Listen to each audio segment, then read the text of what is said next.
역대하 25장 5절부터 10절 말씀입니다. 이제 그 아마샤가 이 이스라엘 용병을 고용하는 내용입니다.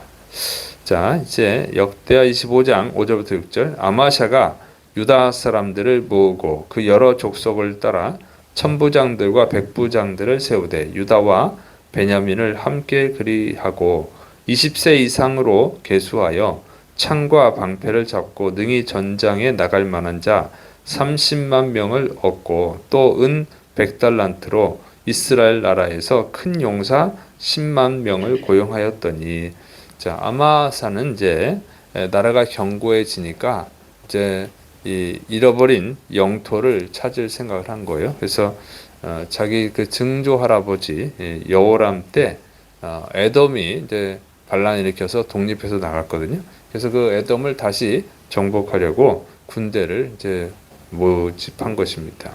그런데 군대의 숫자가 30만 명이었어요. 그러니까 이 30만 명으로는 좀 부족하다 이런 생각을 해가지고 북이스라엘 용병 10만 명을 또 고용을 합니다. 그러니까 은 100달란트를 주고 이스라엘 용사 10만 명을 고용을 했어요.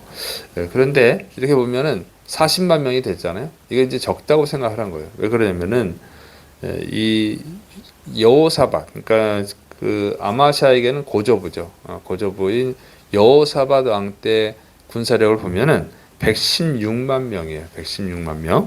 그러니까 지금 아마샤 때는 30만 명, 자기 고조 할아버지 때는 116만 명이니까 그 여호사밧 때랑 비교해 보면 4분의 1밖에 안 되죠. 굉장히 적은 숫자죠.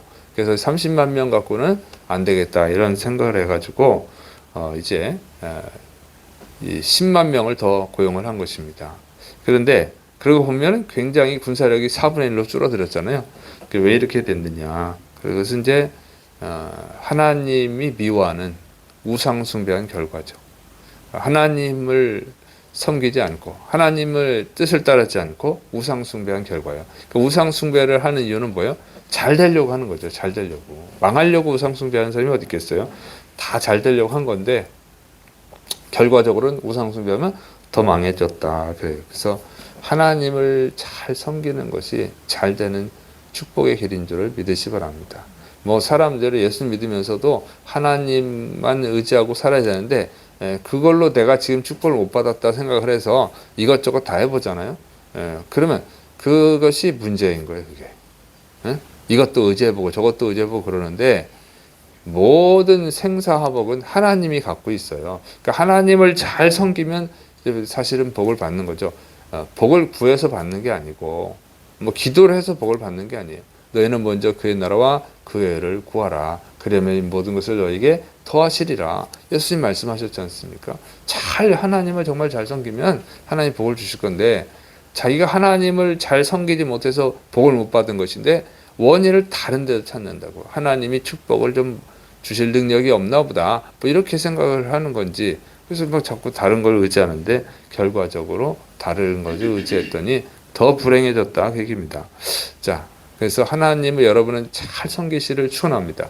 아무리 길을 쓰고 애쓰고 해도 하나님이 복을 안 주시면 못 받는 거예요. 그래서 복을 받으려면 그냥 하나님을 잘 섬기면 됩니다. 이제 선지자의 경고입니다. 역대하 25장 7절부터 8절. 어떤 하나님의 사람이 아마샤에게 나와서 이르되 왕이여 이스라엘 군대를 왕과 함께 가게 하지 마옵소서. 여호와님께서는 이스라엘 곧 온 에브라임 자손과 함께 하지 아니하시나니 왕이 만일 가시거든 힘써 싸우소서. 하나님이 왕을 적군 앞에 엎드러지게 하시리이다. 하나님은 능히 돕기도 하시고 능히 패하게도 하시나이다 하니. 어떤 하나님의 사람, 그러니까 선지자죠. 선지자가 아마샤에게 경고하는 거예요. 하나님은 이스라엘 군대와 함께 하지 않는다. 온 에브라임 자손과 함께 하지 않는다. 그러니까 성경을 보면 이제 이스라엘, 북이스라엘을 그냥 에브라임이라고 부르기도 해요. 그러니까 에브라임이 주축이 돼서 그런 거예요. 그래서 이스라엘 군대, 그러니까 에브라임과 함께 가지 않는다. 이렇게 경고하는 것입니다.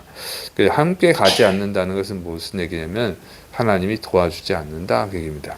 이제 또 더 나가서 이렇게 아마 이 선지자가 아마샤에게 말합니다. 여호와님께서는 왕이 많이 가시려거든 힘써 싸우소서. 하나님이 왕을 적군 앞에 엎드러지게 하시리이다. 하나님은 능히 돕기도 하시고 패하기도 하시나이다. 그러니까 그럼에도 불구하고 그 이스라엘 군대랑 함께 가서 싸울 생각이라면 그러면 힘써 싸우십시오. 그러면 하나님이 왕을 적군 앞에 엎드러지게 할 것입니다. 그러니까 패하게 하실 거라는 거예요. 돕지 않을 뿐만 아니라 하나님이 오히려 이 아마샤를 공격할 거라는 것입니다. 그리고 하나님은 능히 돕기도 하시고 패하시기도 하시는 분입니다. 그러니까 전쟁의 승패는 하나님의 손에 달렸습니다. 이렇게 경고한 거예요. 그거 하나님의 뜻이 아닙니다. 그러니까 이스라엘 군대와 함께 가서 싸우는 것은 절대 하나님의 뜻이 아니니까 하지 말고 그래도 하고 싶으면 그러면 하십시오. 그 대신 하나님이 당신을 패하게 하시고 죽게 할 것입니다. 이렇게 경고를 한 것이죠. 자, 그래서 이 하나님이 미워하는 자와 함께하면 안 돼요. 근데 지금 이스라엘 남유다가 약해진 원인이 뭐에 있어요? 우상 숭배에 빠진 원인이 뭐예요? 그것은 이제 다른 게 아니고 이 여호사밧 왕 때 그런 거잖아요. 여호사밧 왕 때. 이 여호사밧 왕 때 아합왕하고 연합을 해가지고 정략 결혼을 시키고 그래서 이 약해진 거예요. 그리고 하나님이 그것을 미워하는 거죠. 우상 숭배하는 이스라엘하고 북이스라엘하고 연합한 걸 아주 싫어하잖아요. 하나님이. 그래서 막 심판한 건데 왜 이 아마샤는 그런 미련한 생각을 했을까 하는 거예요. 왜 북이스라엘 군대를 함께 가서 싸우려고 그랬죠? 그게 다 원인 제공자가 그러니까 여호사밧 왕이죠. 여호사밧. 이 아마샤의 고조부 이 여호사밧이 북이스라엘과 연합해서 하려고 했던 거, 정략 결혼을 했던 거, 아달랴를 며느리로 받아들였던 거, 그리고 아합하고 같이 전쟁터에 나갔던 거, 그런 선례를 남겨서 그러는 거예요. 그러니까 이 아마샤는 할아버지도 그랬잖아. 고조 할아버지도 했으니까 나도 할 수 있지. 이런 생각을 하게 되는 거죠. 이 사람이 여호사밧이 참 하나님을 잘 믿었음에도 불구하고 이런 나쁜 선례를 남기니까 이게 계속 후손들에게 미혹거리가 되는 거죠.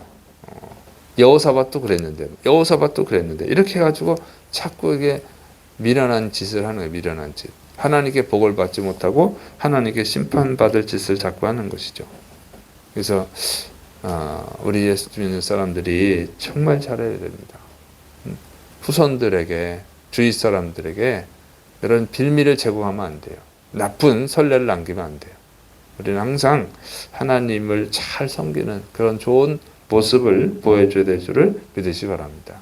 그래야 후손들이 유혹에 빠지지 않아요. 나쁜 유혹에. 자, 그래서 이 경고를 들은 세 번째로 이제 아마샤의 결단입니다. 역대하 25장 9절부터 10절. 아마샤가 하나님의 사람에게 이르되 내가 100달란트를 이스라엘 군대에게 주었으니 어찌할까? 하나님의 사람이 말하되 여호와님께서 능히 이보다 많은 것을 왕에게 주실 수 있나이다 하니라. 아마샤가 이에 에브라임에서 자기에게 온 군대를 나누어 그들의 고향으로 돌아가게 하였더니 그 무리가 유다 사람에게 심히 노하여 분연히 고향으로 돌아갔더라. 이제 이 아마샤가 이 선지자의 말을 듣고 갈등하게 되죠. 100달란트를 주고 이스라엘 군대를 고용을 한 거예요. 100달란트가 작은 돈이 아니죠. 그냥 계산해 보면 뭐 그 600억 정도 되는 거예요. 600억. 요즘 돈으로 하면 가치는 똑같지는 않아요. 600억에서 한 900억 정도 되는 돈인데 지금의 600억이나 900억의 가치보다 훨씬 크죠. 보면 10만 명을 고용할 수 있는 돈이라는 거예요. 군인을. 근데 이게 그냥 일 시키는 게 아니라 전쟁터로 나가서 목숨을 걸고 싸워야 되잖아요. 10만 명이 목숨을 걸고 싸울 수 있을 정도의 가치가 있는 돈이에요. 그러니까 엄청난 돈이죠. 그거를 손해보는 거잖아요. 그렇게 고용을 하는 이유가 뭐냐면 고용해서 이기면 거기서 뺏어오면 되니까. 뺏어오면 되죠. 그러니까 돈 낭비가 아니고 그보다 더 많은 것을 가져오면 되니까. 근데 그 돈을 그냥 낭비하는 거잖아요. 이제 불러놓고 그냥 가십시오. 그러면 그 돈이 얼마나 아까워요. 10만 명을 고용할 수 있는 돈인데. 예? 그리고 또 기분 나쁘죠. 오라 그랬다 가면 전쟁에서 안 싸우니까 아이고 잘 됐다 이렇게 할 수도 있지만 뭐야 날 무시하는 거야? 뭐 이렇게 해서 기분이 나쁠 수 있어요. 그래서 실제로 이제 기분이 나빠가지고 이제 해코지도 합니다. 그러니까 이제 이 아마샤가 걱정이 되는 거예요. 10만 명이나 고용할 수 있는 돈을 그냥 허비하는 거니까. 이게 갈등인 거예요. 그렇다고 해서 또 전쟁터에 나갈래니 나가면은 하나님이 아마샤를 공격할 거라고 하니 이러지도 못하고 저러지도 못하는 갈등에 빠진 거죠. 그래서 한번 참 선택을 해야 돼요. 생각하고 또 생각하고 해야지. 이렇게 고민할 때 선지자가 여호와 하나님은 그보다 그러니까 100만 달란트 100 달란트보다 더 많은 것을 주실 수 있습니다. 이렇게 말을 하는 거예요. 그 말을 듣고 결단을 냅니다. 알았다. 그리고는 이제 이스라엘 군대를 돌려보내요. 자, 여기서 중요한 것은 이 정말 이 갈등하던 아마샤가 그래도 하나님의 말씀을 따라야겠다는 결단을 했다는 거예요. 그게 누구 영향이냐? 이 선지자가 하나님은 그보다 더 많은 것을 주실 수 있습니다 하는 확신을 가지고 담대하게 말을 하니까 거기에서 믿음이 생겨서 결단을 했다고 하는 거예요. 이것은 오늘 우리 그리스도인들이 정말 담대하게 복음을 전해야 된다고 하는 거예요. 확신을 가지고 복음을 전해야 된다고 하는 것입니다. 예수님 믿으세요. 그러면 사람들이 안 믿죠. 왜? 예수님 믿으면 너무 해서는 안 될 것도 많고 해야 되는 것도 많고 왜 그걸 따지는 거잖아요. 나한테 손해인가 이익인가 따지는 거예요. 사람들이. 나한테 이익이 된다고 생각하면 이제 교회 나오는 거고 나한테 손해가 된다고 그러면 교회를 안 다니는 거잖아요. 사람들이 그래요. 근데 여기다 확신을 가지고 얘기해야지. 예수님을 믿는 게 당신한테 절대 손해가 아니라 큰 이익이다. 왜요? 우리는 천국이 있으니까. 죽음으로 끝나는 것이 아니라 천국과 지옥이 있고 예수님 믿는 사람은 죄사함을 받고 부활하고 천국에서 영원한 축복을 누리죠. 이런 확신을 가지고 얘기해야 되는데 이런 걸 말 못한단 말이에요. 예수 믿으면 뭐가 못하고 뭐가 못해서 그러면 잘 말을 못해. 그까짓 게 뭔데 하나님 주시는 축복은 엄청나게 큰데 이렇게 좀 확신을 가지고 얘기해야 되는데 그런 말을 못하죠. 야 그거 천국의 축복이 아무것도 아니야. 물론 그렇게 말한다고 믿는 건 아니에요. 근데 그런 것을 확신을 가지고 얘기를 하면은 그래도 믿을 가능성이 높은데 그런 말을 못해요. 기가 죽어가지고 말도 제대로 못하는 거야. 그러니까 안 믿죠. 그래서 결단을 못 내리게 하는 거죠. 그래서 그리스도인들은 이 선지자처럼 정확하게 담대하게 확신을 가지고 말을 해야 되는 것입니다. 그럴 때 한 사람이라도 더 구원하게 될 줄을 믿으시길 바랍니다. 그래서 여러분 담대하게 여러분 그 담대하지 못한 것은 자기 확신이 없는 거예요. 자기도 믿음이 부족한 거죠. 그래서 여러분 담대하게 이 선지자처럼 오늘 우리가 해야 될 일은 뭐냐? 이 선지자처럼 올바른 길을 얘기하고 예수님 믿고 구원받는 길을 얘기해야 될 줄을 믿으시기 바랍니다. 기도하겠습니다. 사랑이 많으신 하나님 아버지, 우리가 정말 예수님 믿는 것이 세상에서 가장 큰 축복을 받는 것이라고는 확신을 갖게 해주시고 그 확신을 가지고 가족들을, 친구들을, 직장 동료들을, 이웃들을 전도하는 믿음의 사람이 되게 하여 주옵소서. 예수님의 이름으로 감사하며 기도드립니다. 아멘.